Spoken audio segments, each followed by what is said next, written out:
big up, and welcome to a Liverpool 12-man show. This is a show I wanted to do yesterday, but I had some technical difficulties with some of the StreamYard and some of the, I guess, possibly even internet connection. Hopefully today is a better result. Big up to Norm. Big up, Norm. How are you doing, brother? Big up also to Lee as well. Gonna talk about some good stuff today, I think. Meaning, like, as in, sometimes you have to talk about the hard truths. Oh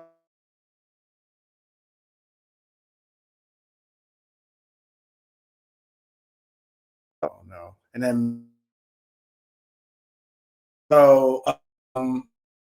hopefully the broadcast will make it through to the end. We shall see. Hopefully it will. This is why I'm going to try to do the best I can to get through this one. Gone. I don't know. Am I gone already? Oh no. Hopefully I'm not. Hopefully it's not freezing up already. I don't have to end this one and it was veteran the office and say to recognize it, and it's where we are right now with this internet. I'm only here for another. Frozen again. Frozen, huh?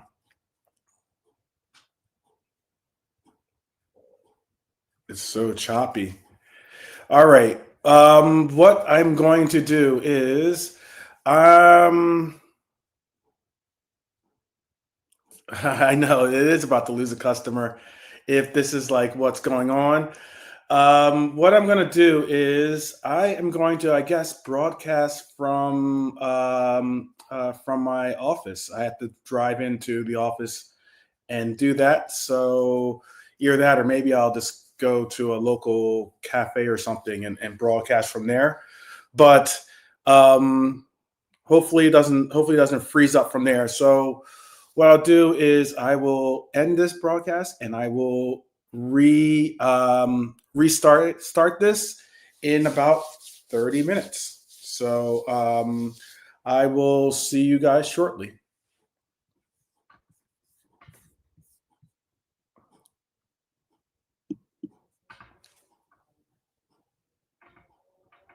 Hopefully, right? Doesn't seem to be freezing. Am I still frozen, by the way? Am I still frozen? Yes, no? Anyone in the chat can answer that one for me? Am I still frozen?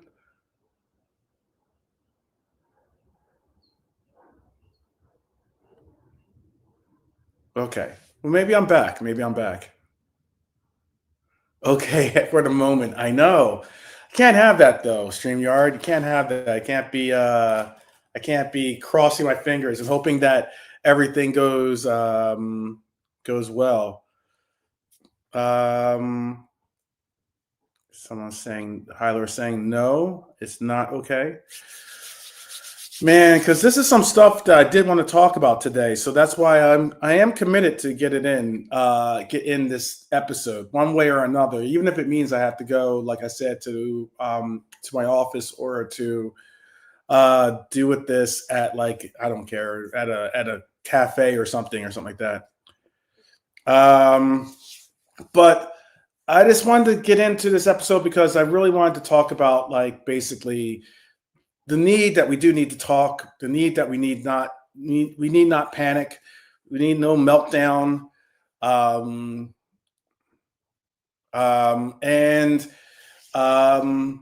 in all honesty,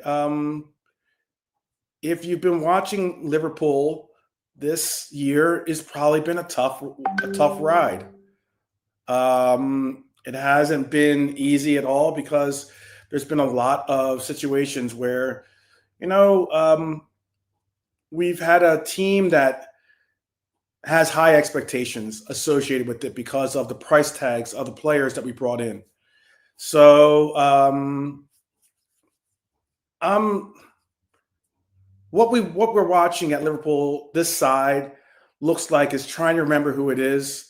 It's trying to remember its identity from before, while the rest of the league is simply moving on without us. I think that I've said this time and time again, and I try to emphasize it. It's very interesting because like a lot of times I see these panels out there, content creators out there. And a lot of them are great content creators too, by the way. Really, really talented, really good at what they do. And I try to inflict or inject some of my thinking on the subject. And I've been saying this, and I'll continue to hold true to this belief. Maybe it catches, maybe it doesn't. That's not the important part about it for me. But what I believe about this team, about this organization, about this club, is that I believe that Liverpool, and you can tell me if I'm wrong, you can tell me if you disagree at least. I believe that Liverpool have been engineered for, at least in this new era of Liverpool, at least with Arne Slot. I believe that this team has been engineered to be set up to win Europe more so than to win England. And what I mean by that is I believe that this team is set up in the pretense of technical football. It's set up in the sense of the ideas that you're going to have a team that's going to have some really, really, dynamic players that are looking to, distribute and do things like that. And it's more suited towards Europe than it is suited towards England, which has gone through, I stated this on a couple of occasions previously. I believe England has taken a turn in its direction with its football. It's going back to maybe the 2000, as early as the 2010s, maybe even earlier, maybe 2002, 2001 era, where it was more physical. It was more of a presence on the pitch of being about set pieces and about physicality on the pitch. And this team isn't set up for that right now, or isn't really suited towards that right now. And what I mean by set up, you're asking by who?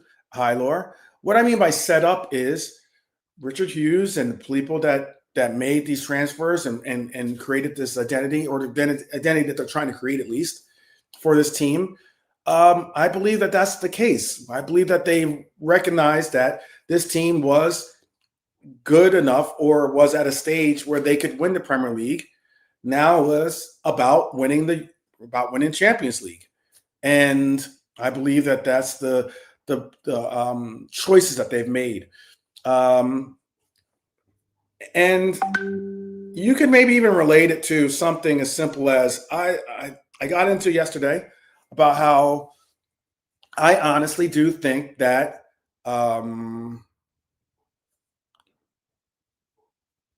it is Trudon. I just saw what Trudon says. It is near 90s football.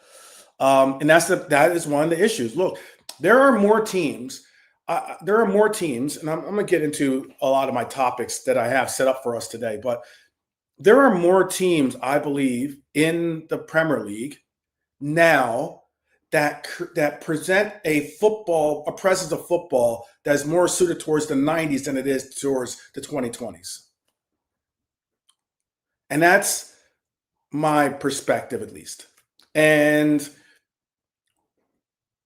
these teams, as it's been productive, or it's been getting results for these teams, your Burnleys, or your maybe even sometimes your Evertons, like your, maybe your Sunderlands, or teams like that, teams that are more suited towards playing physical football, looking for throw-ins, long throw-ins, looking for corner kicks, looking to slow the pace down, play more time off the pitch than it is on the pitch. And they're getting results. And because of that, I believe that it has been a more difficult more difficult process to get the W's for us, considering that we're trying to play football as opposed to trying to conduct ourselves to those measures. And again, I think it's an interesting process that we're going through, in the realization that we're going to have to get physical.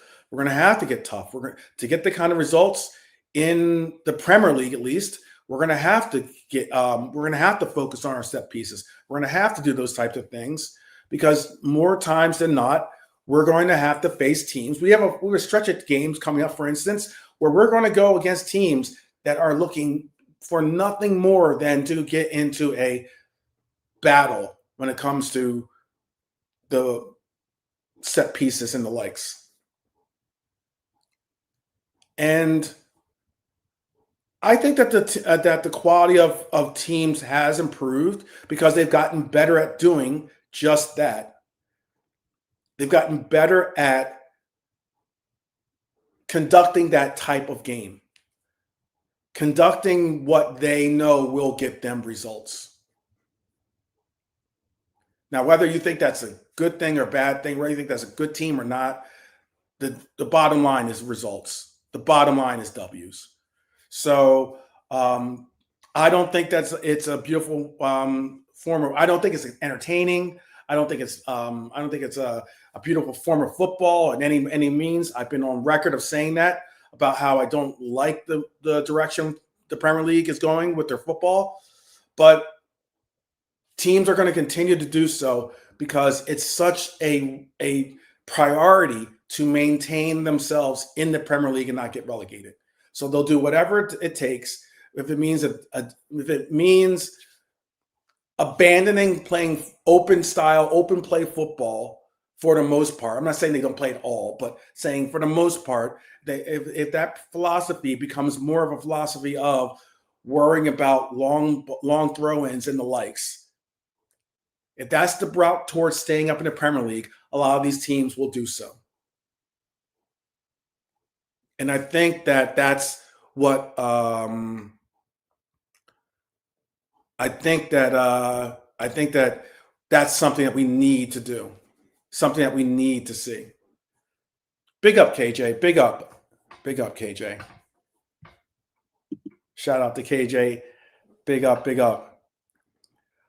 Definitely, fellow soldier in the effort to just enlighten, bring out some real perspectives. You know, sometimes it's funny because, like, a lot of times I've seen KJ's been on some shows lately, and I'm like, I'm happy to see it because, like, I want to have some honest conversations about football. I want to have some honest conversations about different perspectives that I might not hold my own, and KJ's bringing that conversation to these debates, and I appreciate the fact that he's gotten himself motivated to get the channel up and running.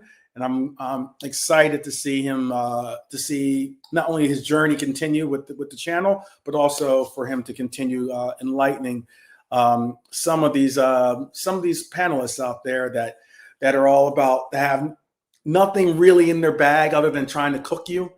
And once they get done their one-liners and trying to put you down, I like it. It was press resistant. KJ is there to answer the questions honestly and to give a thorough answer. So big up to KJ. Big up to Retro Red Zone as well. Norm is out there giving us perspectives as well. Man of the people. Big up. And hi, Laura. I see you too. Definitely big up. Hyler always coming with the straight facts. But you know what? For me, with this team, it's always been, and you can track it back. I've got almost 700 videos now. It's wild how many videos I put out there. But if you really look back at it, there was a point and moment when we faced against PSG. And I remember us going against PSG and me having the reaction of watching that game. I believe I was watching it with some of the brethren. And I just remember going absolutely crazy once I saw, Nunez and Elliott combine for a goal. simply, after being, obviously put onto the pitch, finally, in a game where Ali was playing off his head. And it was a tough matchup. It always should have been and always was going to be in Paris. But we got the win. We got that W. And then, we went back to play Southampton, bottom of the league. Absolute horrific season for them. At Anfield, by the way, too.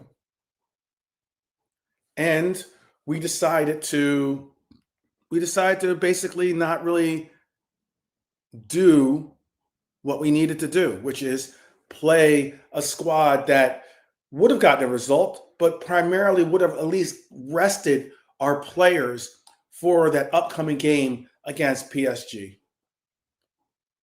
And what we saw was a team that was knackered, a team that was tired. And we saw them really, really struggle to hold their own. Saw us get scored on, had to go to penalties, go to extra time, penalties, and then, obviously get knocked out. But since that PSG elimination last March, since that emotional night, something has shifted. I'd say something has hung in the air, basically, for us. And now, after this humbling at the Etihad, we're asking at least some of us are asking some real questions. Shout out to Nems, by the way. Big up, Nems. We're asking some real questions again. And those questions are mentality. What's the mentality of this team? We knew what it was with Klopp. We knew what it was with those Klopp era players. But what's the mentality of this team? We're asking about structure. We had some semblance of what the structure was, albeit it was changed up a little bit here and there and the likes. But we knew what the structure was because that foundation had been built by the previous coach. What about identity? Identity was something that we've all been asking about. What is the identity of this team? Are we going to be a possession team? Are we going to be a heavy passing team? Are we going to be a team that focuses on long balls? Are we going to be a team that is all about the counter press, or is all about the press? Period. What is the identity of this team? And then you get to just the players, and I will emphasize this: the players are the basic ingredients of what makes this team work. I know people say, "Oh, I'm all about LFC. I don't care about what the players introduce or are about." Let's be honest; those players make up the components that is LFC, so they are a very, very important part of it. But this is not about blame; it's about truth, people. It's about truth, my Reds, and today we're going to deal with it. So I'm going to get right into it. We might have a panel joining us, possibly. But for right now, I'm going to get into what it is about the form collapse that nobody wants to confront. And we got to start here. We got to start with that game that I just mentioned earlier, or that sequence of games that I mentioned earlier. Has nothing to do about the sequence of games this year, really. I think it's really had to do with the sequence of games that we had against PSG.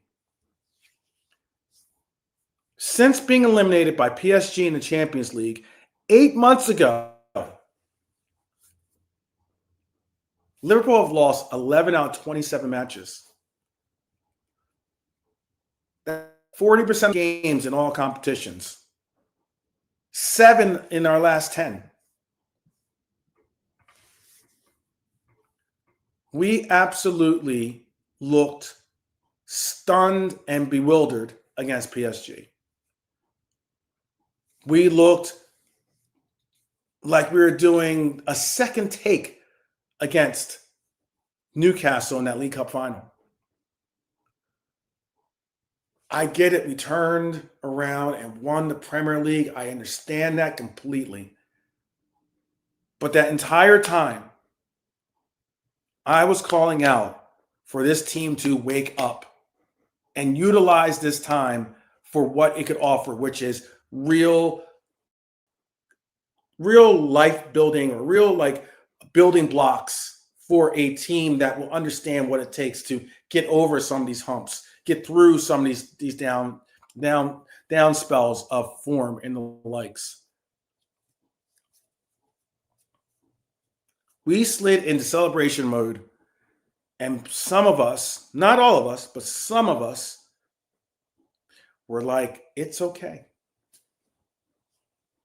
We won the league. Let them have their fun. Who cares about a point total at the end of the year? Who cares about, fringe players getting experience, or youth academy players getting the experience that they're going to need possibly when called upon later on, especially in these cup competitions that we're going to be quote unquote utilizing as pathways for them to get into the team. Who cares? That's what I was told. Could care less. We won the league. And rather than take that opportunity, we squandered it. Because we never fully came back after that. The intensity dipped, the edge dulled, and the standards, the non-negotiable Liverpool standards that some of us do often talk about, they drifted from their focal point of being what we always are having our sights set on. Then came the summer. Now, all of a sudden, we're going to make this huge change, which I didn't necessarily have that much of an issue, other than the fact that I was saying that it was a lot of change to bring into one club. There's a lot of change. But we had Trent. We had core components of our team leave. Trent, no ability. We had no real, ability to stop that from happening. But Trent left. We had Diaz left. We had an ability to do that, change that, but we didn't. Elliott, now on loan, who might possibly rejoin the team. He might rejoin the team. Elliott hasn't seen brighter pastures out in Villa, which is a shame, because I think Harvey Elliott is a very, very talented player. Capable of playing the Premier League, capable of playing in almost any league in the world, I think. But I think he's a very talented player. And he's got the qualities of what I envision a Liverpool player should have, which is fight and initiative and just grit. We let go of Nunez. Don't get me started on that. People wanted to make fun of him and everything else about his misses. I always used to combat that with the fact that the man made chances. He created tons of chances, albeit he didn't score all of them. But he did create chances, something that we're finding a lot of our current strikers having difficulty doing because they're not even getting service, something that wasn't exactly being plentiful before this. We bring in Verts, we bring in Kirkes, we bring in Frimpong, we bring in Ekitike, and then eventually we bring in what everyone had been coveting, Isak. We changed the characters in the dressing room, but we also had to recognize the fact that we lost something that was very important to all of us, and that is our beloved red Diego Jota. Nobody will ever be able to measure what that did to the group, emotionally, spiritually, psychologically, and nor am I trying to equate that as to be an excuse to what our form is currently. It is something that you just have to recognize, and you have to openly admit and present, because it is a part of who we are, and it is and was a part of what we always were, which is a family. You can see it in Salah's interviews early in the season. You can see it you could hear it in Virgil's voice when he spoke on them.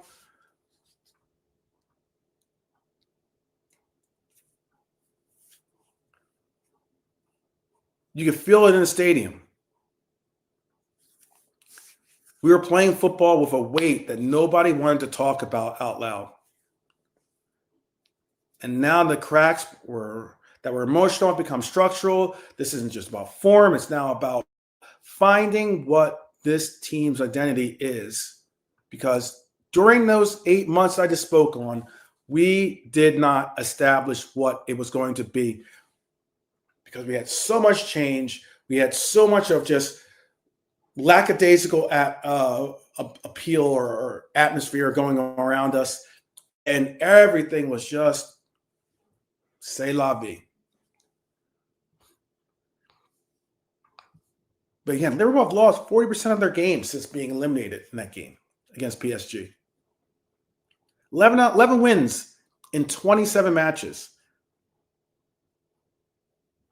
That's not title behavior. That's not title defending behavior. That's not Liverpool behavior.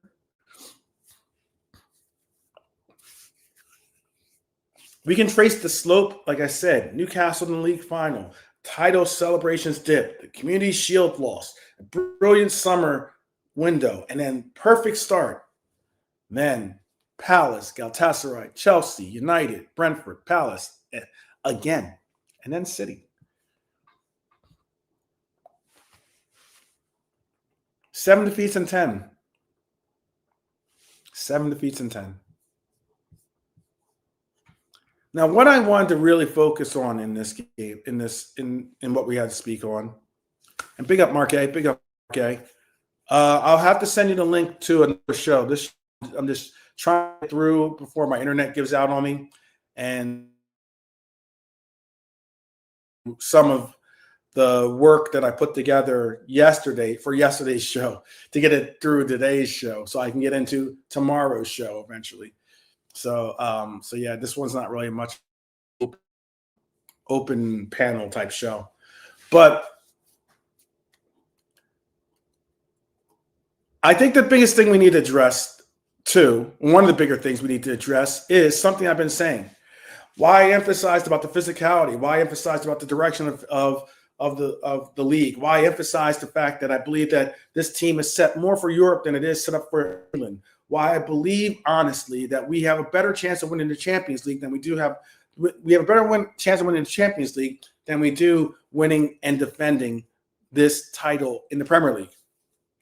And that's because Liverpool are getting bullied on the pitch. Physically, aggressively, repeatedly. Those three things can occur.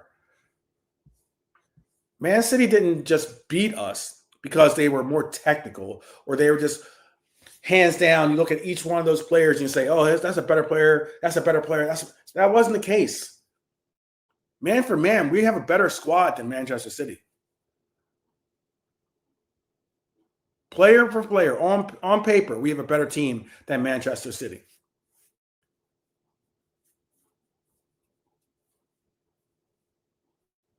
But they beat us because they won the fight. We lost the duel count, 24-18 in the first half, and then 24-13 in the second half. 48-31. I'm doing quick math. Only 4 players won more duels than they lost.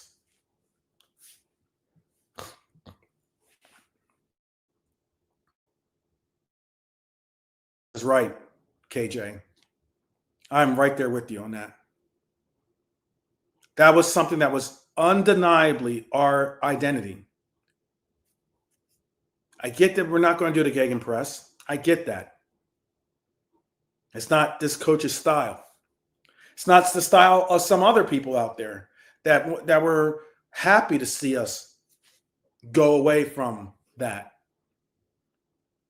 But I agree, bring back the high press.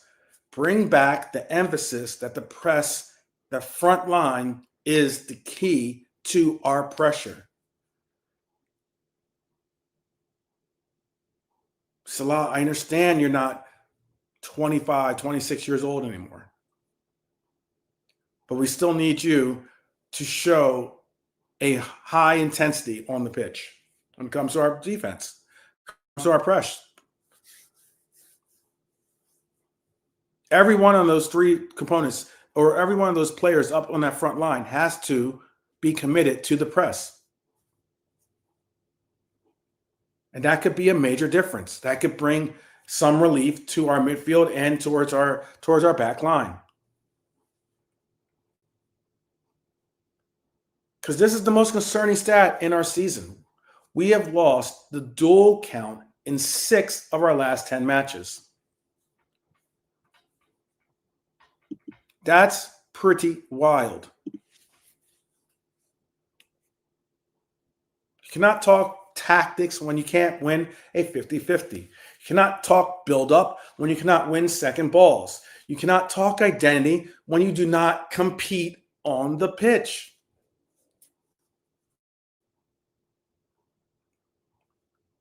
Slot said something incredibly revealing after the match. He said, we cannot speak about tactics if we lose so many duels. And he's right. I can give him that. He's right.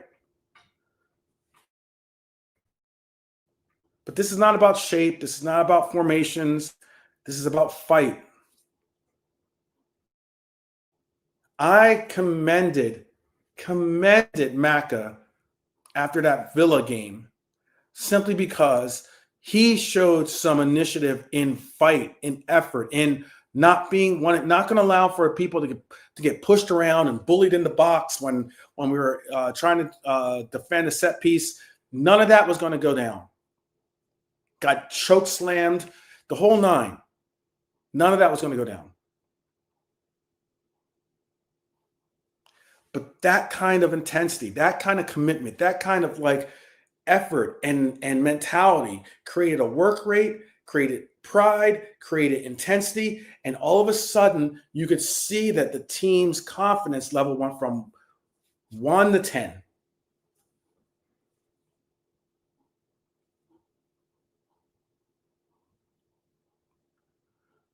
I'm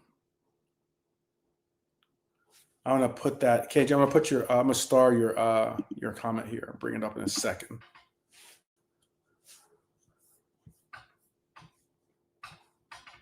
But for the first time, 12, we've lost 4 straight away games.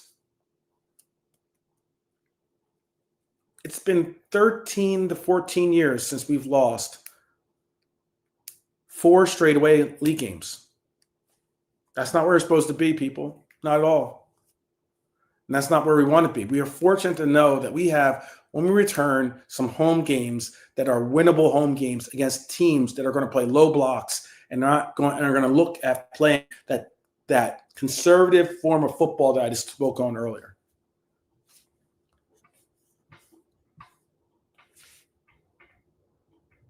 But we need to talk about, before we talk about shape and press triggers and build up patterns, we need to do basics. And that is, we talk about getting back basics. We need to win our duels.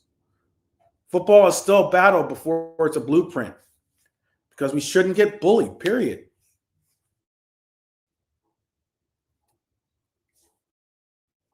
Both on the ball, off the ball, in duels, in second phases, in transitions, we have to be on point. Otherwise, we are kidding ourselves. We are absolutely kidding ourselves.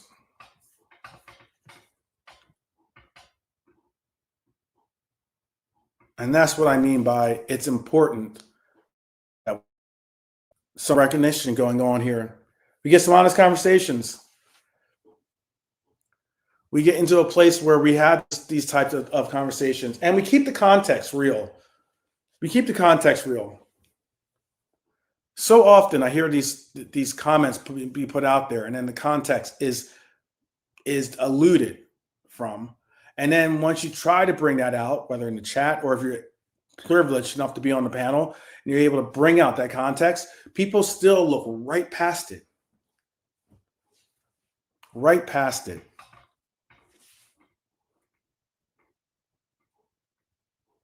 Some of those people I mentioned that walked out the door were either our creative centerpieces, or they were the intensity that we're talking about right now. They might not have been as tactical or as technically gifted as some of the other players that now sit in their spots. But one thing you could not ever, ever, ever dispute, and that is they went out and gave their all.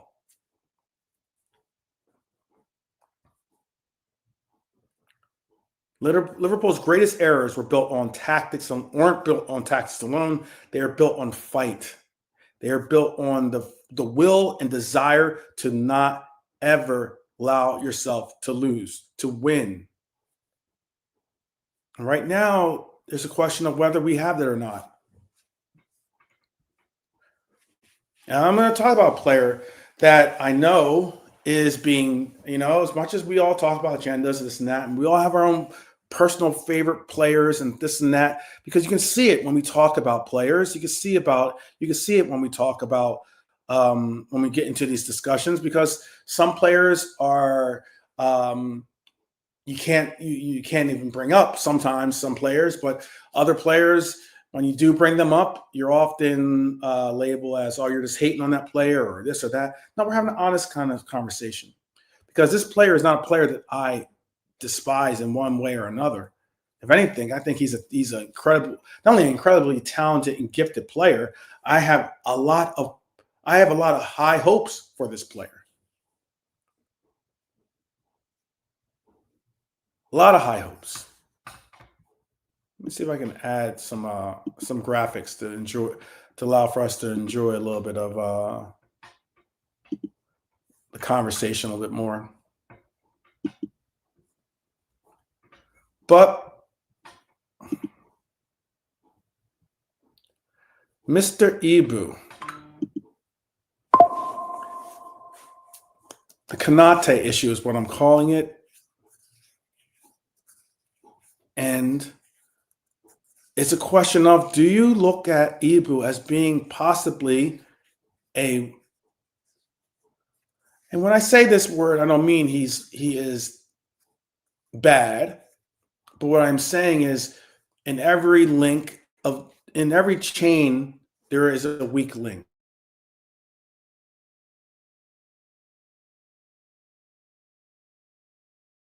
That is being chosen to be targeted by other teams. It's not just one team that decided to do this. This has been the overwhelming trend this year, this season.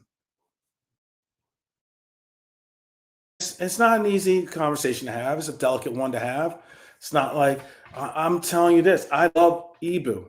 I love Ibu's play. I love the lightheartedness that he brings to the team, and how he's funny, and how he gets his teammates back.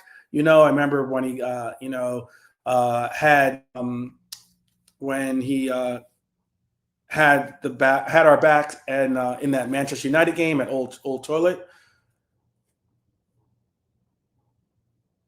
But teams might have figured out that despite him being a monster athlete, despite him being a warrior, despite him being a defender built in a lab, it seems like he's the player to target and give the ball to. Not physically, not defensively, but in possession. And that's a real conversation to have. And I hear, I'm not going to name names of the content creators, but I know that I hear some of these content creators defend Ibu when it's brought up about the fact that his passing has been called into as being suspect. And Why it's been called into question is because, oh, why are teams deciding to press everyone else, but when it comes to Ibu, they lay off and allow for him to have the ball, allow for him to pass it, allow for him to do what he needs to do. Because 9 out of 10 times, he's not trying to make a diagonal like VVD. He's not going to pinpoint a pass like Trent used to for our team. One thing I think he should do more often, this is just my suggestion. This is constructive criticism. So, solutions. One thing I would like to see him maybe do is go for a run like Matip do.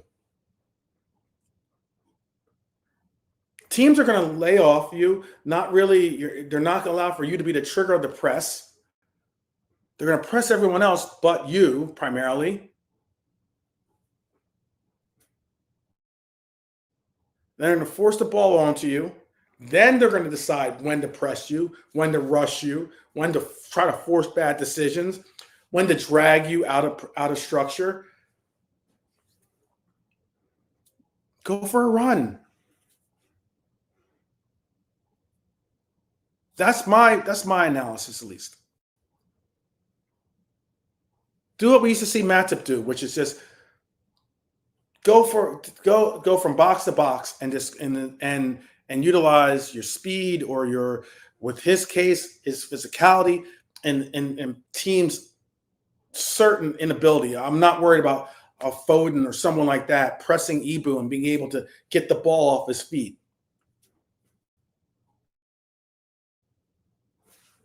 When Konaté is uncomfortable, he steps out at the wrong time. He misjudges flight of the ball or pressure. He panics sometimes into long balls. He drifts out of defensive alignment. That's something we can't have.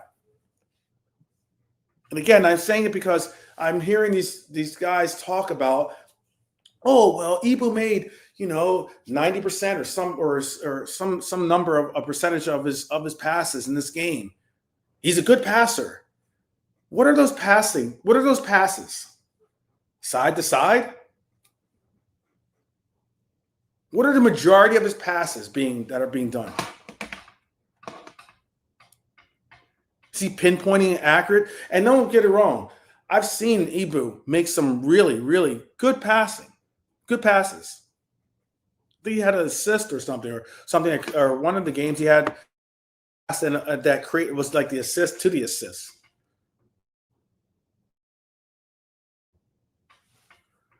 But there's got to be a reason why it's happening.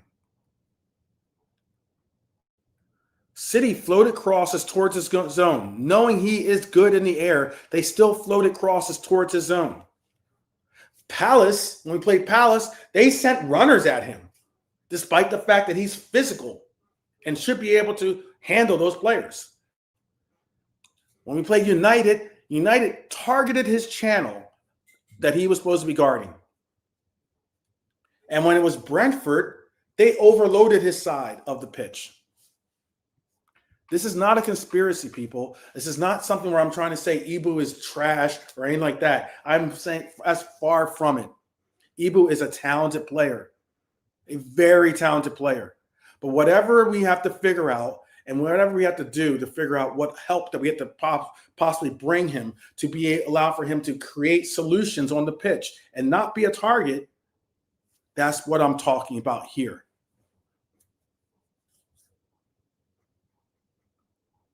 Because ask yourself, what other reason why would they be targeting the direction of play to go towards Ibu? I'm not talking about pass percentage to those people who are, but his pass percentage is this and that. I'm not talking about that because I'm a stats guy. But I'm not talking about that.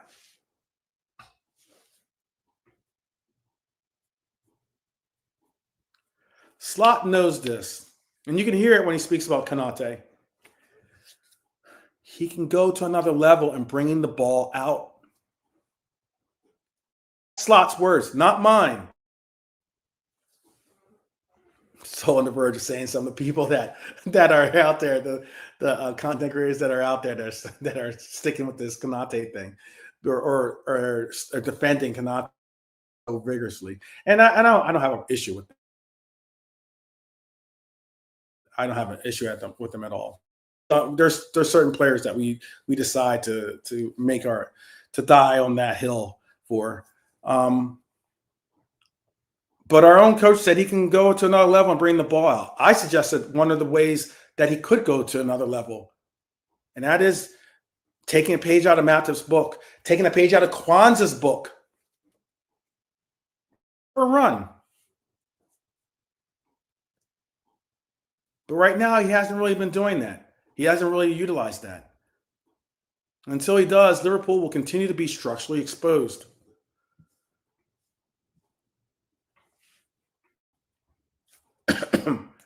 And I'll even ask this too. Who's going that we call on if Konaté does choose to leave this summer?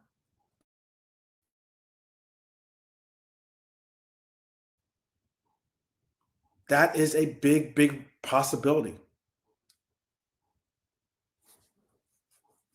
A big possibility. Some of my other content creators don't want to address this, but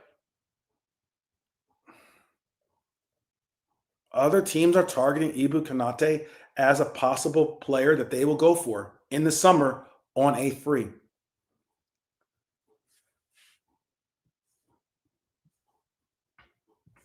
Not because he's weak or not because he has the frailties I'm talking about, passing and the likes.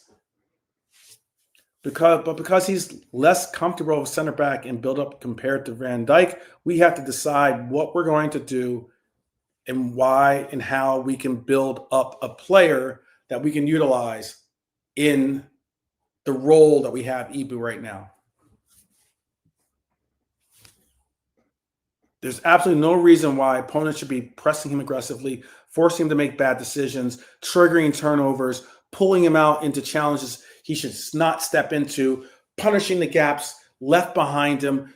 Jeez, it's one of those things where it's like you look at the goals that were conceded, and there's certain occasions or certain variables that end up being regularities, and that is his involvement in them.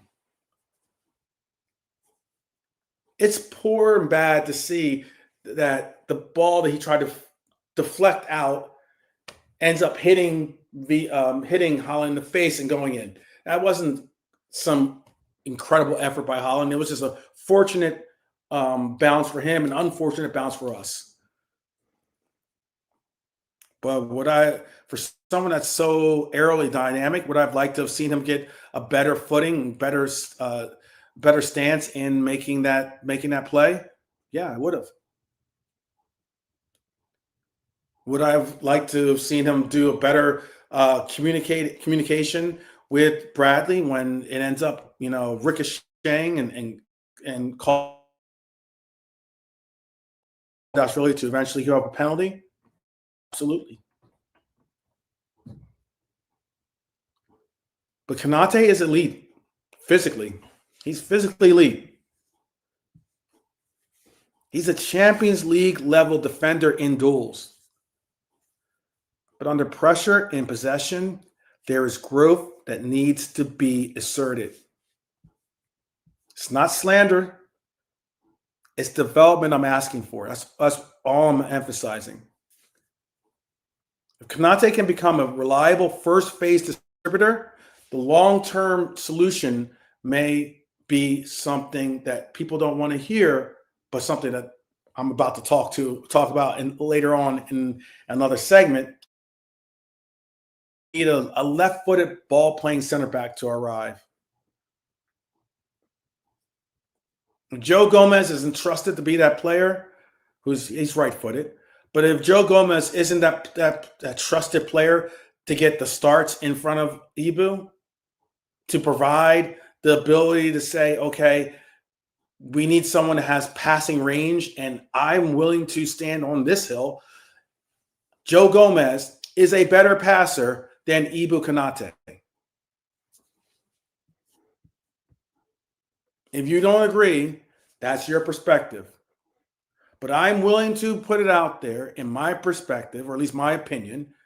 I believe that Joe Gomez is a better passer than Ibu.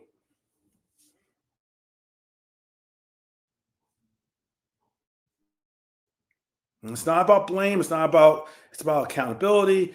Big clubs can solve problems. They don't dance around them. And we're a big club. So I'm asking that. I'm trying to state that exact situation. If the coach has a problem where you're going to take out Ibu in a Chelsea game and put Gravenberg in as our center half simply because Ibu does not this team is focusing on giving the ball to Ibu and allowing him to make these passes that he's unable to creatively create, okay? And you're going to put Gravenberg there. If that's the case, I would be more comfortable in seeing you put Gomez in that role and allowing us to see how that goes forward.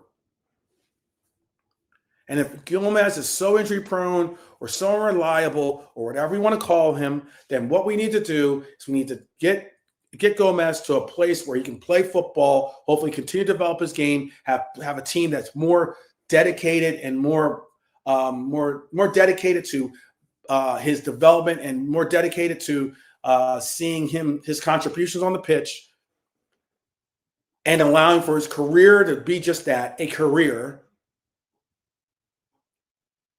If that's the case, that's what we need to do. And we need to find a player that we're going to be able to trust and can create and present those answers. Or we need to develop Ibu into a player that's going to have a higher passing range, a better creative passing range than he currently has. That teams aren't going to focus in on him the way that I just spoke on. Plain and simple, plain and simple. I'm going to talk about his counterpart on the right side because that side was a side that's been in very heavy question. There's a bunch of people out there. I say a bunch of people. Chat that have been very, very, very critical, some disrespectful to Connor Bradley. I think the Northern Irish player is an exceptional player. Bradley is one, a player that we're going to need this year. Two, he is a player that I think is capable of playing the role that we're asking him to play. Three, I think people are underscoring his defensive abilities that he has in his locker. And then four, I do think that, and this is a little bit of my criticism, I do believe that Brad focused on not getting so many yellow cards. So Bradley in the yellow zone is what I call this segment, and this is Ibu. Let me take Ibu down here, and I'll bring in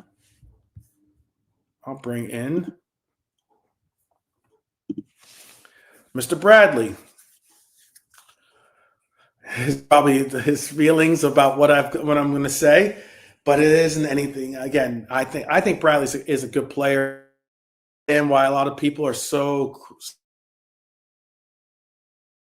Some players been offered out there that they believe are better than Bradley, and I'm just like, I don't know what they're seeing, what they're talking about. I think Bradley is a very good player. Is he the level of a Trent Alexander-Arnold? The player that he's obviously been replaced or is replacing in the sense of passing wise, no. But I think that Bradley offers you more of a traditional right back than I do think Trent offered you at that role, if you wanted to call it that. But I did have no problems or issues about Trent being a hybrid style as well.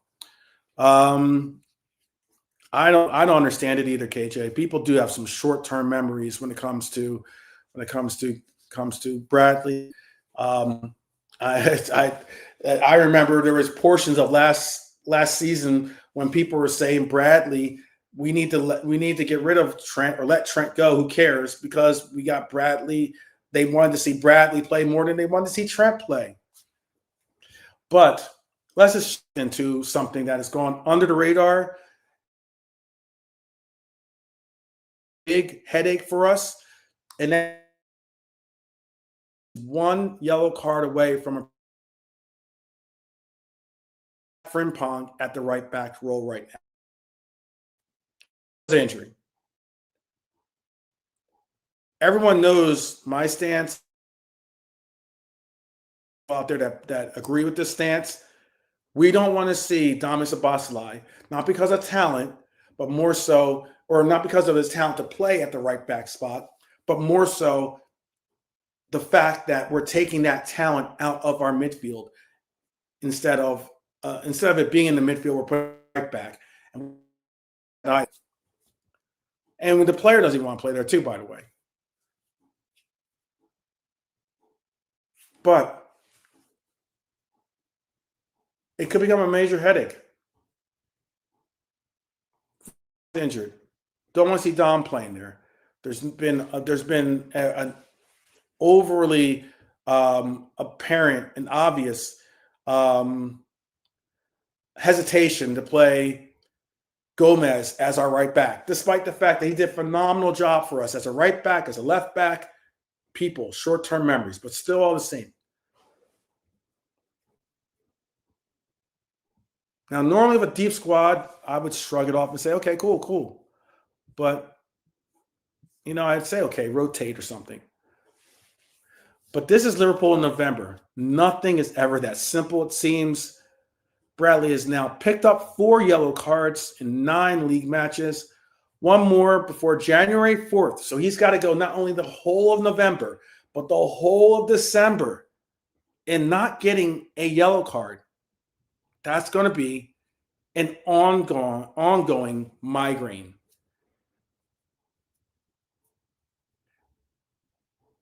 And that wouldn't just be inconvenient. It would be very disruptive. Again, I spoke on how Jeremy Frimpong is still injured. I spoke about how, let's be real, Arne Slot does not trust Gomez at the right back in the same way, especially apparently not for attacking or overlapping profile the system demands. I'm not in that boat, but our coach is. I believe Bradley has earned his place, and I'll say that again. I believe Connor Bradley has earned his place as our starting right back. The kid was outstanding as Vinicius Jr. versus Real Madrid. This wasn't hype. That was real. This was composure, positioning, bravery, mentality. All those things, I think were on display. And I think you're right, KJ. Unfortunately, we have to be prepared for that. I'm hoping Frimpong will be back and available in case that does happen. But now comes the professional challenge. Can he play on the edge without crossing it? And Bradley knows it. He spoke about it himself. After Frankfurt, he spoke about it. He knows the yellow cards are stacking up way too easily. I think some of them were rightfully so, yellow cards. Some of them might have been borderline, but he doesn't have the reputation to really, navigate against getting those yellow cards being shown his way. But he knows the yellow cards are stacking up too easily. His game is based on aggression, anticipation, and duels, things that people don't apparently value, but I do. Bradley is not scared to get involved in playing a player straight up. And when it comes to the duels, I think Bradley is one of the better defenders out there. More times than not, you're going to see wingers being able to cook fullbacks. But Bradley makes it a very concerted effort to shut players down.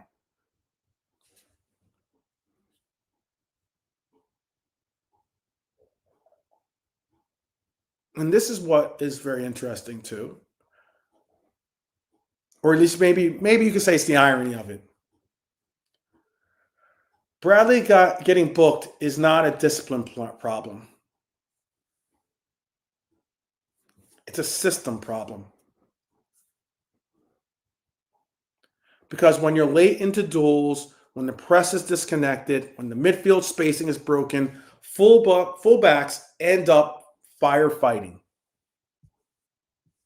And by firefighting, I mean the defenders commit fouls. It's cause, effect, structure, bookings.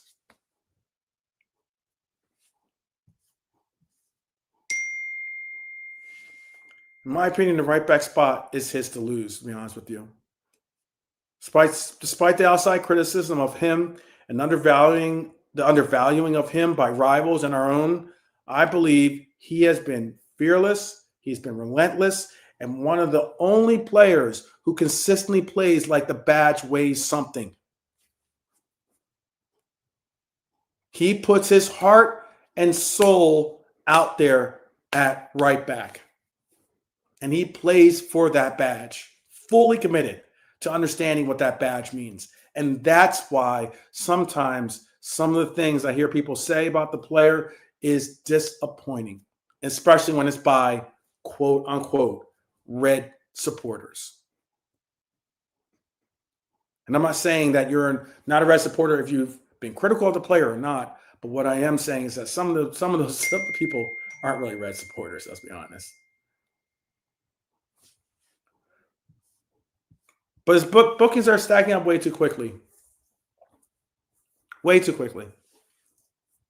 Bradley himself said it. He's not happy with with the yellow cards. I said red cards. I meant yellow cards. Excuse me. He's not happy with the yellow cards. That's his words. And that shows maturity.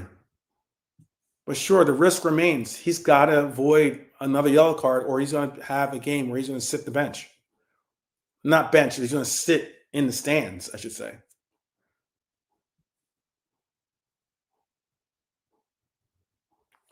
And this is exactly why coaching clarity matters. Discipline isn't just individual, it's tactical, and it needs to be such. It definitely needs to be such. Big up, AR. Big up to Jean Grey. Much respect for sure to Jean Grey. Jean Grey, some of the best Jamaican food in England. Let me say that right now. I haven't been able to taste the Jamaican food myself, but I know that if a red like Jean Grey is making it, it's got to be delicious. So big up to Jean Grey and all the things that she's doing. I know that she might be doing something different with the direction of her cooking, but still. I wish her all the best. All the best. I have this section called The Good, the Bad, the Ugly. I was just watching some Clint Eastwood. Clint Eastwood was a very, very complex character when it comes to as a human being, or was at least. But I had this section that's called The Good, the Bad, and the Ugly.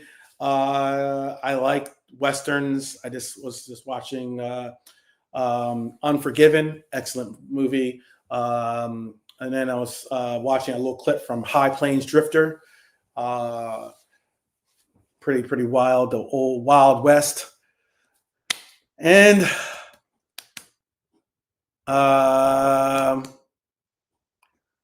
let's call this what it was, and that is the good. Let's begin with the good. I can keep Connor Bradley's picture up because Connor Bradley, again, I understand he took a beating from Doku yesterday, but even though he kept getting knocked down, Connor Bradley kept stepping up, kept standing up. That's what I mean by he really appreciates the badge. Kept competing. He didn't hide. Connor Bradley in that game had the most interceptions, second most recoveries, and one of the only players who won more duels than he lost. I said how only 4 of them were. He was one of them. That's why I find it extremely interesting when you hear people like, "Oh, he got cooked and he was terrible and he was this and he doesn't deserve to play right back and blah blah." I'm just like, I think a lot of what we saw from Bradley is what matters. Character matters to me. I'm gonna give a shout out to Dom as well. Bring on that picture. I'm gonna give a shout out to Dom, who also deserves credit. Look, I thought at the first half he was okay, but I believe the second half is where he maybe took it a little personal as to what was going on the pitch. He was one of the few who tried to influence the tempo, and that much I can give him credit for. I really want to give him credit for. I'll put up this one. I have a couple questions. I have a couple of pictures for you guys. Bring these out. And Marmardashvili. I'm gonna give a shout out to Marmardashvili because I was in that Brentford game. I was saying how much seeing Kelleher reminded me how much I appreciated and respected the Irishman for holding it down for us when we needed a goalkeeper when Ali wasn't available. When it came to penalties and it came to distribution and the likes, Kelleher was that guy. I wish him all the success in the world with his international play and obviously with his club play. But Marmardash, I was critical. I was saying Marmardash really made me sometimes really, really want to see him get the opportunity to make me not feel that pining moment for Kelleher. Yesterday was or this weekend was just that. Big penalty save. You can see the confidence growing. No slander for him today. Absolutely no slander at all. He was pretty good at a lot of the things that we needed him to be good at. The goals were difficult goals to concede, but the overall good I wanted to talk about with him is there's hope. Much like I think the overall, the good, the bad, the ugly, the good I wanted to talk about with Liverpool is there is still hope. Because hope does exist if the club is brave. And what I mean by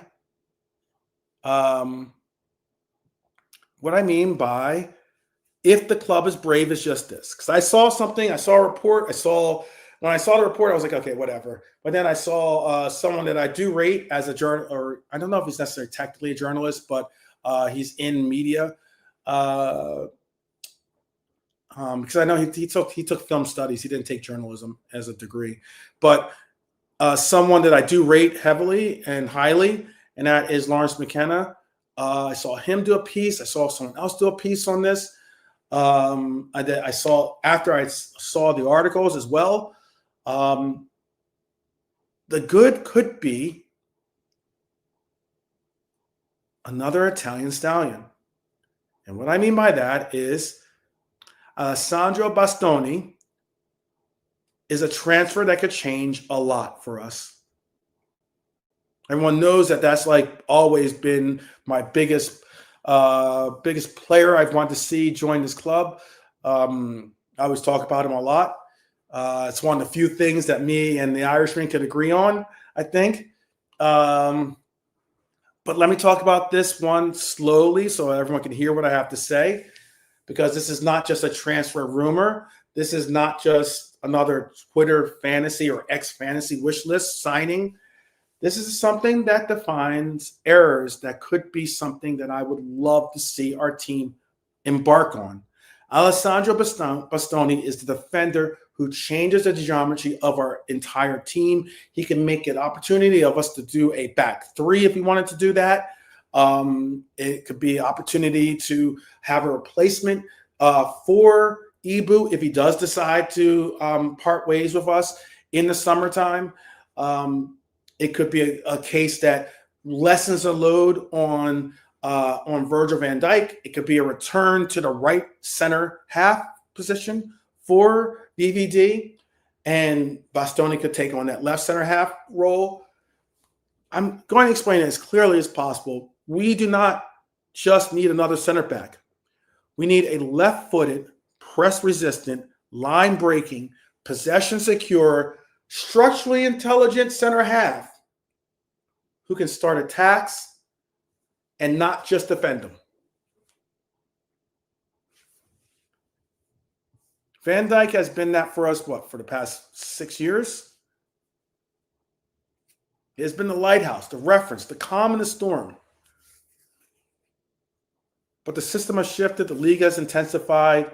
Teams no longer sit and admire the VVD aura, as people put it. They hunt him down. They crowd him. They trap him. So the release valve must come from the other side. Right now, that player is Konaté. We just had a whole topic explaining why teams target him. We don't necessarily have to rebrand that in any way.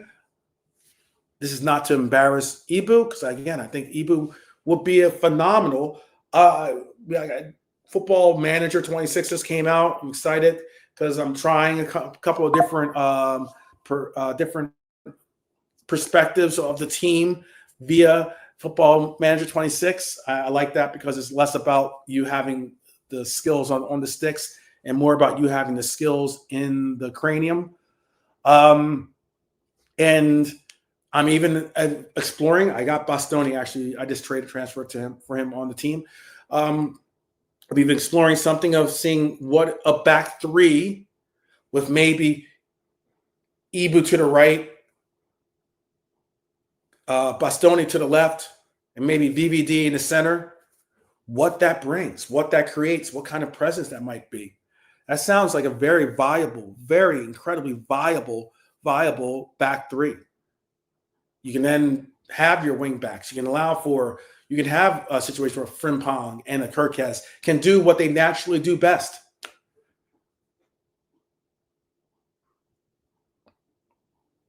And that's why I'm trying to say I would be very interested to see this transfer become a reality.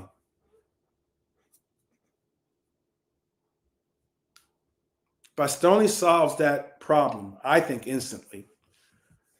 And I can paint the tactical picture. Left-footed distribution over the pitch opens the pitch. The switch passes become faster, not telegraphed. Verts, Dom receive the ball earlier in better spaces. Robbo can overlap again, or even Kirkes can overlap instead of having to be the third center back. That's a key. The counter press becomes tighter because the rest defense shape stabilizes itself. And Virgil doesn't have to be everywhere at once. This is not a luxury sign. This is a system correction. I think when Inter defend, Bastoni walks the line. When they attack, Bastoni steps into midfield like an auxiliary playmaker. That is what Slot wants his center backs to be. This is the player who lets Slot run the fully formed vision of his football, I think. And that identity could be created finally for this team. The bold, positional, dominance-based version. If we're not going to do this 4-4-2 diamond that I've been proclaiming and asking for from the very beginning, but I haven't been able to see, unfortunately, because of Isak's fragility on staying fit. I'll say it again. Bastoni is the natural successor to Virgil van Dijk at 25, now 26. He's the natural successor to Virgil van Dijk. Not in personality, not in presence, but in technical profile required to maintain Liverpool's elite defensive identity. Something that we need to reestablish. And that matters because if we don't plan for post-Virgil, we will fail horribly. That day is coming. That day is coming. We spent years missing the midfield that replaced Ginny. We spent years chasing our own tail, waiting to correct the DM issue. We cannot repeat the mistake within the back line. Bastoni is the correction before the collapse that we will see if we don't get a player that is going to be a cornerstone for our club. That is why I'm calling this my dream transfer. Not because it's flashy, but because it's fundamental. It's foundational. This is how you protect Florian Wirtz. This is how you unleash possibly Adamus Szoboszlai. This is how you stop Konaté from drowning in responsibility. This is how you evolve past that era of football that once saw us have a phenomenal press defense. Identity, control, authority, dominance, all those things are what this player could bring to our team. Bastoni fits every single layer of what Liverpool need. And not just want, but most importantly, need. All right, now we got the good. Here's the bad. The bad has to be Mohamed Salah's isolation. Now, I want to be clear. This is not a Salah problem. I'm not trying all about Mohamed Salah as in like making him a scapegoat. But this is a system problem. He cannot be left on that island, on an island wide right with no underlap, no rotation, no third man runner, no central combination point, no Nunez to fall back on doing the work for him, or Dominic Szoboszlai do the work for him to make the runs and make the openings of the channels and the likes. None of that, because that's not happening. People complained about all those aspects, and now they're recognizing why they were important to create what was the brilliance of Salah, or allow for the brilliance of Salah to shine even brighter. You are taking your most decisive player and turning him into a decoy, and that is unacceptable. Why I'm saying that is because we've seen the numbers drop off, obviously.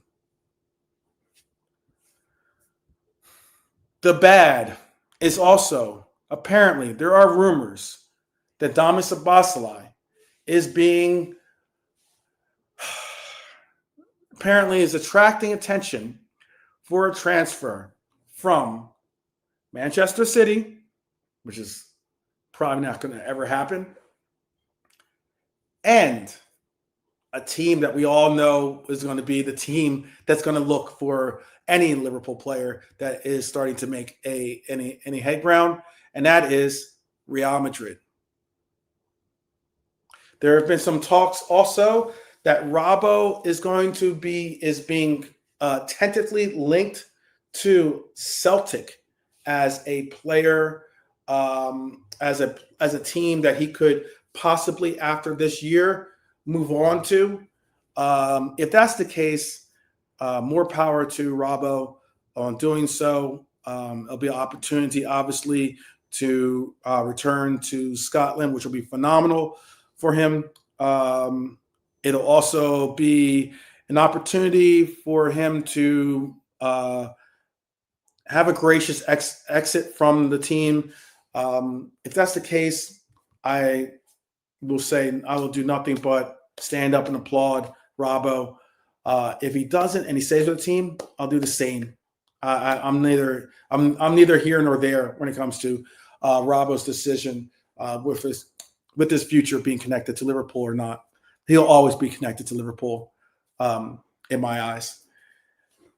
And there's been talk about Kerkez being a player that there is regret in the signing of Kerkez by some, for the price tag that we got, by some apparently being in the back office talk. I don't really put too much behind that. I think Kerkez is an incredible talent. I think he's going to eventually emerge into one of the best left backs in the league, I believe, given the right amount of time to properly develop and transform into the player that Liverpool need. I'm not going to go there with the Kerkez regret talk. But again, Szoboszlai attracting the attention of giants like, Real Madrid, or even the alleged cheaters, Manchester City. Great. That means he's valuable. That means he's doing something right. And I think I hope that his value is recognized more accurately by those that recognized his value from the day he walked through the door for us. Robbo going home someday. He's earned that choice. Again, I give him props on whatever decision he makes because I'm fully behind whatever decision he decides for his future. Kirkhead's struggling. He's 21. Development is not a linear path. I'm not really sweating it. We do not abandon talent. We should coach it, and I believe that we will do so with Kirkhead. All right, that's the good, that's the bad. Now the ugly.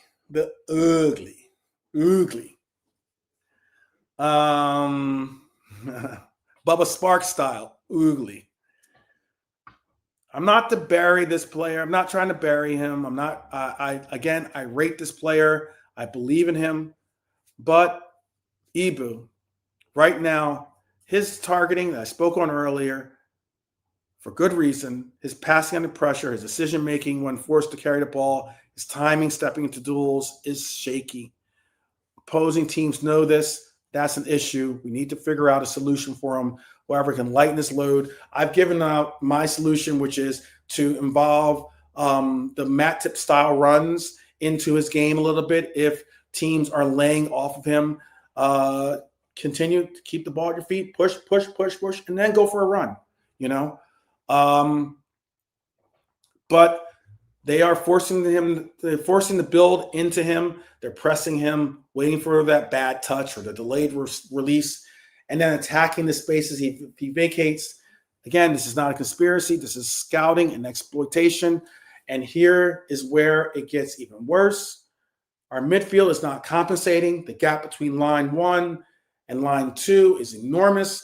And when Konaté steps, we are cooked. This is structural. This is coaching. Arnie, calling out to you, my coach out there, my gaffer, step it up. This is something that we need to fix, and this is fixable, but not if we pretend it isn't real, or we're going to sit behind and listen to people talk about his passing percentage or something like that.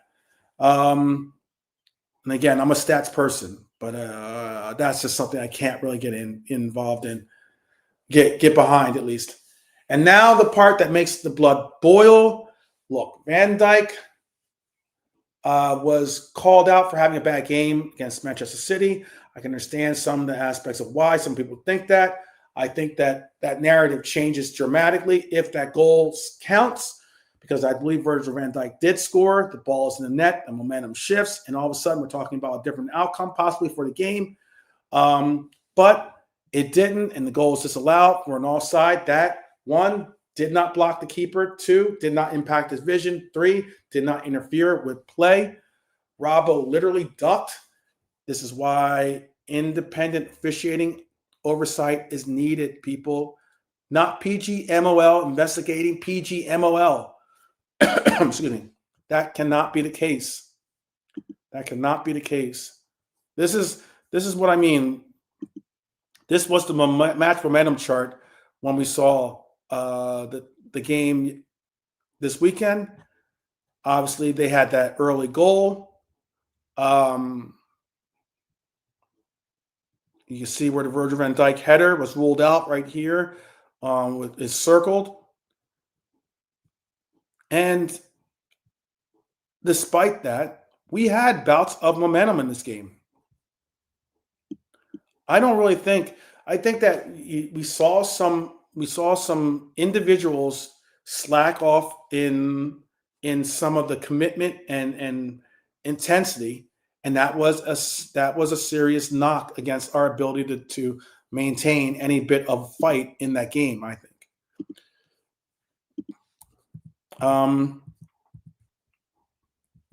But I honestly do think that let me show you this one. I honestly do think that for the PGMOL to say that Donnarumma vision or sight line is blocked is BS. Absolute BS. People might be saying, hey, move on, whatever. It's international break. So there's plenty of time to talk about everything and anything. And I think this is one of the things we should talk about. I think it's one of the things we should talk about. I think I have a even. Let me see if I can show you an even better. I think I might have one other better view. I think I have another better view of it. Let me see if I can find one.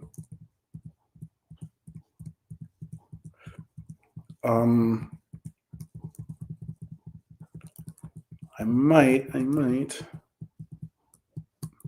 No, I don't see it. There was a better view, and you can see the sight lines a little bit better. It was like there's a view from a camera angle that really presented a better viewpoint. I don't think I have it on here. Rather than language through all my photos here. Look, the goal, yes, we have to talk about it because Virgil's header should have stood. Our team has made an inquiry to the Premier League about this this decision by the PGMOL. Obviously, we're not going to get it's not going to change the outcome of the game. However, it is going to bring light to something that should never happen again. It gives light to the fact that Kavanaugh, who was the referee, allowed for a goal exactly the same, if not even not exactly the same, even worse circumstances where Bernardo walks in front of the goalkeeper, and then ducks, and was ruled a goal. It shows that there has to be something that is referenced as being, is it a bias against us, or is it what's the case? Because there was a late flag. It took 13 some odd seconds or something like that for the linesman to raise his flag. That's a very troubling signal. It was a subjective reading. VAR protected the official decision, and that's even worse considering it was Michael Oliver, who I think is suspect at best when it comes to officiating our games. There was something I put into the let me see if I can find that too. There was something I put into my I can bring that up. I put it into our group chat. Let me give you show you this one right here. It's a very interesting case. And somebody say, oh, you're doing, where's your tin hat? This is crazy. This is crazy talk. Why are you doing all this conspiracy? Okay. All right. I get you. I'm going to show you this little stat real quick, which is pretty interesting. Bring this up. Big screen. Michael Oliver, the comparison across Liverpool, Manchester, and Arsenal. He has coached, refereed 27 games for Man City, 26 games for Arsenal, and 23 games for Liverpool. How interesting that Manchester City have a 74% win percentage in the games he's officiated. How interesting. And the scary thing about it is Liverpool are at 34.8% win percentage when Michael Oliver is the referee on the pitch. There's other things you got to bring the context for it. Players out, teams rise to the occasion. A myriad of other parts and points that can be brought. But you have to go and wonder, what are the chances that Manchester City would have a 75, close to 75%, 3 out of 4 games they win when Michael Oliver is a part of the pitch. But when Liverpool are on the pitch, we win close to 1/3 of those games.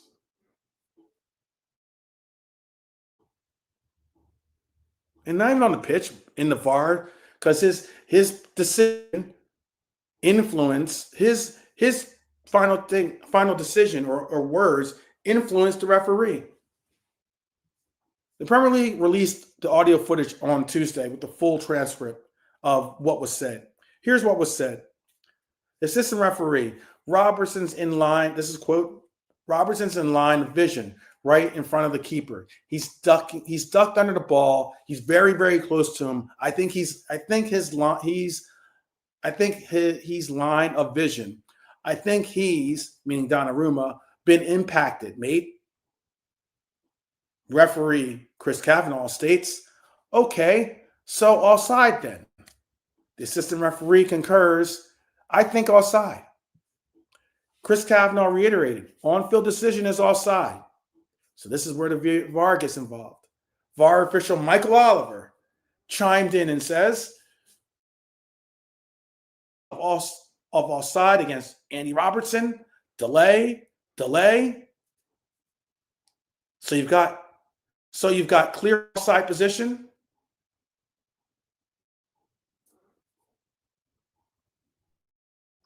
Assistant VAR Tim Wood agrees. I concur with the on-field decision. I believe it's offsides. It's a clear, obvious action, which clearly Michael Oliver confirms. Chris, it's confirming the on-field decision of offside against Andy Robertson. Very close to the goalkeeper and makes an obvious movement directly in front of him. Check complete, offside.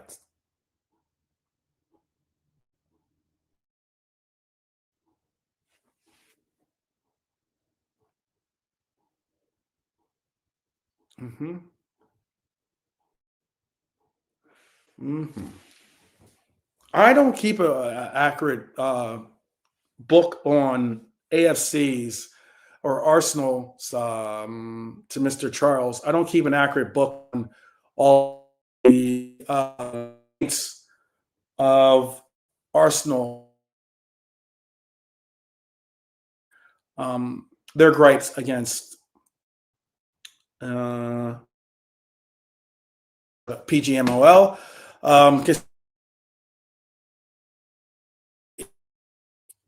Odegaard was displaying, to tell you, Charles, last year. So you can miss me with that one. I don't know too much about AFC and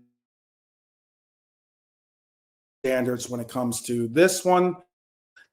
It's a case.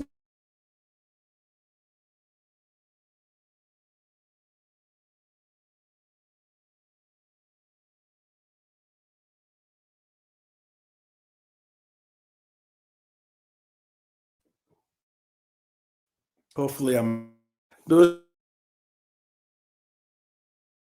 was the wrong attempt to.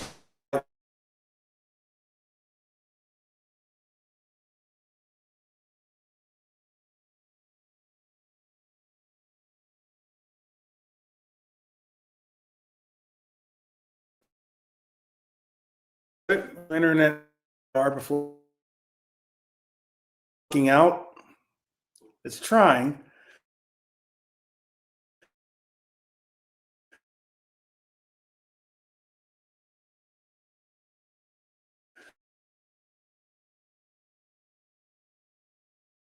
Talking about at least.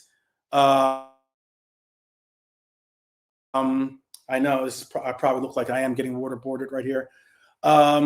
But because the standard of officiating in this league has fallen below what a professional competition should ever tolerate, when the refereeing fraternity closes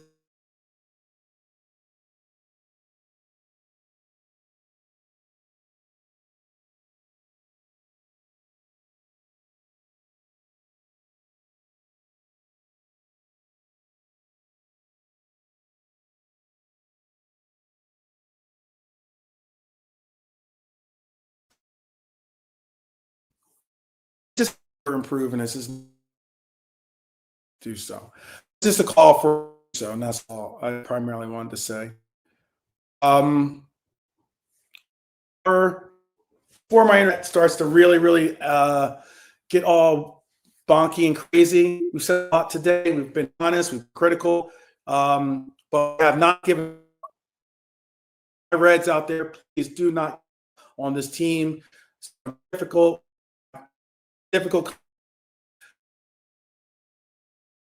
man, to go through it and deal with it. But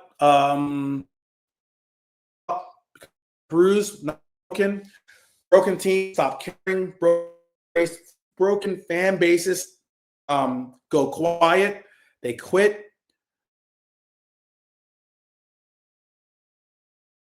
Bro, when I'm not, they're not my bro, so sorry. Anyhow, you don't know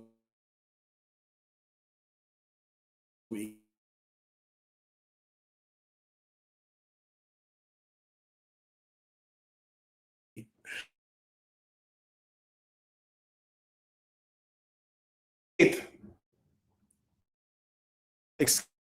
Broken club. Let me tell you, because we care. Proud stretch of run finds us. Not the 3-9, not the slump, not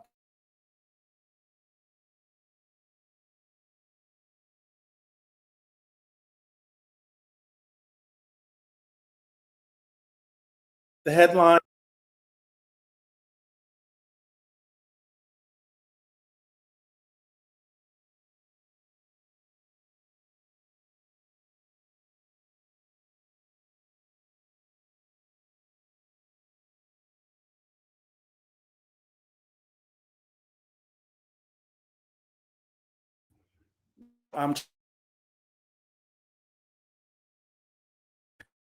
Because we don't support this club to watch the standards slip. We don't support this club to watch the standards slips and say no. That's something we're not going to do.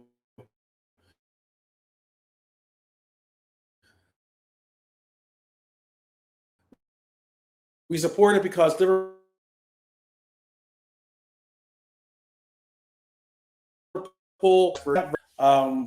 we can be and we must be the version of a football team that supports each other, supports our fellow Reds, and supports this club.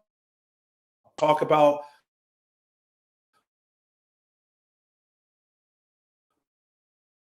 sometimes get our minds off of some of the things that are going wrong for our team.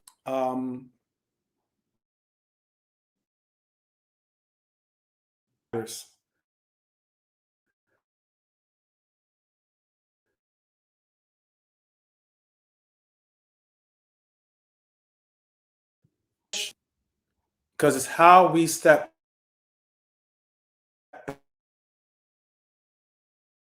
back on the pitch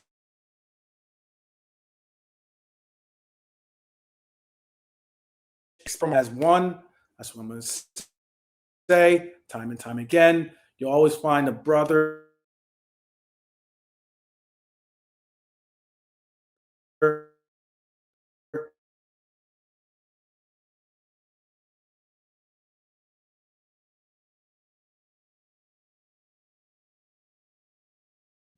tomorrow. I'll be at my office most likely to do a broadcast, so I don't have to deal with my internet wigging out.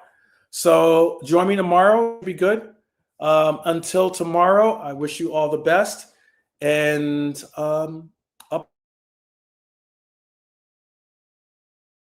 will talk to you soon. And as always, take care.